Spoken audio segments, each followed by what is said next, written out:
एक बार की बात है। एक पिता अपने बेटे के साथ पतंग उड़ा रहा था। पतंग आसमान में बादलों को छूती हुई हवा के साथ लहरा रही थी और थोड़ी ही देर बाद बेटे ने पिता से पूछा, पतंग धागे की वजह से ऊपर नहीं जा पा रही है। अगर हम इस धागे को तोड़ देते हैं तो और ऊपर जा सकती है। ये बात सुनने के बाद पिता ने उस धागे को तोड़ दिया और धागे को तोड़ने के बाद पतंग हवा के साथ साथ और ऊपर जाने लगी। लेकिन थोड़ी ही देर बाद वो पतंग नीचे लहरा कर आई और दूर कहीं ज़मीन पर जाकर गिरी। और ये देखकर बेटे ने अपने पिता से पूछा, धागे को तोड़ देने पर पतंग को और ऊपर जाना चाहिए था।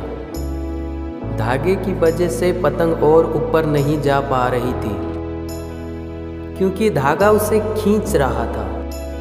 लेकिन जब धागे को तोड़ दिया तो पतंग नीचे क्यों जाकर गिरी। इस बात पर उसके पिता ने कहा कि जिंदगी में हम जिस ऊंचाई पर हैं वो हमें अक्सर लगता है कि कुछ चीज़ें जिनसे हम बंधे हुए हैं वो हमें जिंदगी की ऊंचाइयों को छूने से रोक रही है, जैसा कि माता पिता, अनुशासन या परिवार।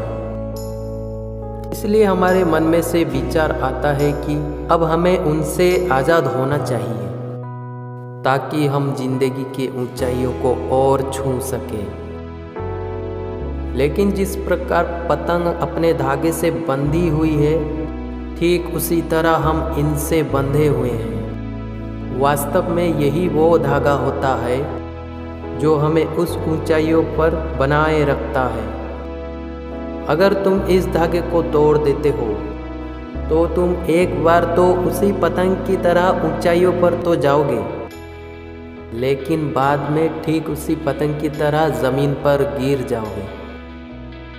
जब तक वो पतंग धागे से बंधी रहेगी तब तक वो आसमान की ऊंचाइयों को छूती रहेगी।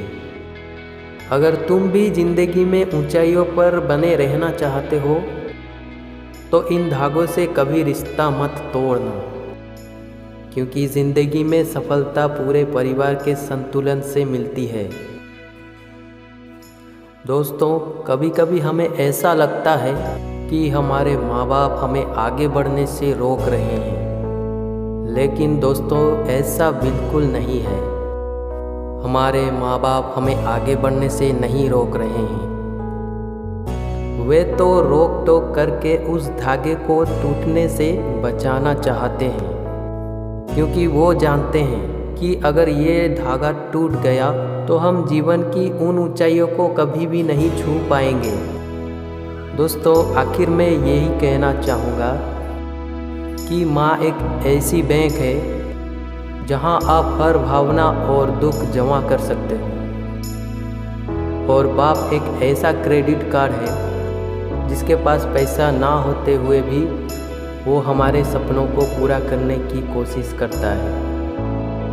दोस्तों, अंत में मैं यही कहना चाहूँगा, परिवार से बड़ा कोई धन नहीं और पिता से बड़ा कोई सलाहकार नहीं।